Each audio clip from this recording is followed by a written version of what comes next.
What's up, Yorktown students? My name is Davina. Today I'm here with Christian. We're going to be interviewing him about fear. Christian, how are you doing? I'm doing wonderful. Thank you for having me. Yeah, thanks for joining us. Okay, so I'm going to go ahead and jump right into it. Our first question.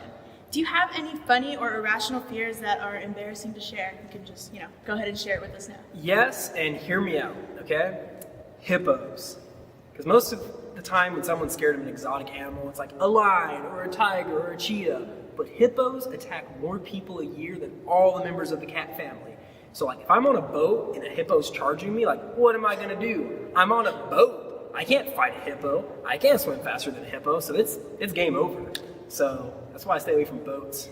All right, yeah, good answer. Definitely not what I was expecting, but yeah, great. All right, so our next question is a little bit more on the serious side. Okay, since we've been talking about fear, and this week we talked about how God is our strength in difficult times. Can you think of a specific time that you've seen God help you overcome a difficult situation where you were afraid? Absolutely. So on a more serious note, I would say purpose. So something I really struggled with my first few years out of high school was the big question of, what am I going to do with my life? I know, it's real heavy.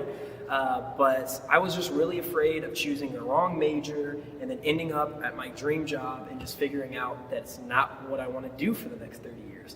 But then what do you do? That's everything that you strive for, just to figure out that it's not fulfilling. So I was really, really nervous about it, and that was something that I prayed about for the first couple of years of college. I'm just like, God, what do you want me to do with my life? And to make a really long story short, he was like, ministry. And I was like, nah, that doesn't make me feel better, because I've never even thought about doing that. I didn't feel like I knew enough about the Bible. I didn't feel like I knew how to teach. But God just opened some doors up for me to serve in my local church and youth ministry, and I loved it. So skip to 5 years later, here I am with you guys on this awesome talk show host. And I realized there's nothing else that I would rather be doing. So to put a bow on all that is, whenever I trusted God and gave him my fears, I have more comfort where I am now than I would have been if I would have tried to do things my own way. Mm-hmm. So that gives me comfort knowing that if God provided for me then, that he'll provide for me with any of my fears. That's good. Thank you. Okay, so our last question. What advice would you give to a student who is facing a rough situation where they might be feeling scared? Don't feel like you have to do it alone. Because I feel like most of the time when we really struggle with anxiety or fears, we just want to bottle it up and not tell anyone. What Scripture teaches us is that we can bring those fears to God.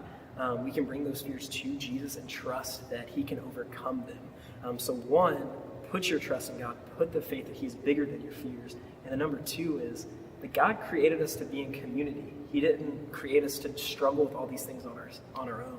So reach out to a friend, reach out to a loved one who you trust, maybe even a mentor, and just say, hey, this is what I'm struggling with. Will you pray with me about this? And just know that God is bigger than whatever you're struggling with. Thank you. All right, you guys, that's all we've got for you this week. Stay tuned for our next video coming from Austin. Bye, guys.